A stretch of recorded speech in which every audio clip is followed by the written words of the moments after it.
එයාලට ඔයාව නැති වෙන්න දෙන්න. ඒ වගේම එයාලට යන්න ඉඩ දෙන්න. ඔයා කරපු හැමදේම එයාලට අමතක කරන්න දෙන්න.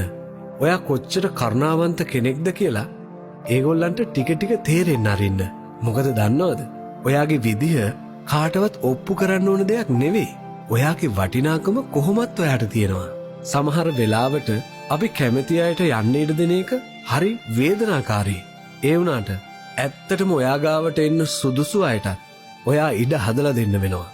එයාලා කලින් අය වගේ නොවෙන්න පුළුවන්. නමුත් එක දෙයක් තේරුම් ගන්න. ඔයා හැමතිස්සෙම උපරිමයෙන්ම කරා කියන එක.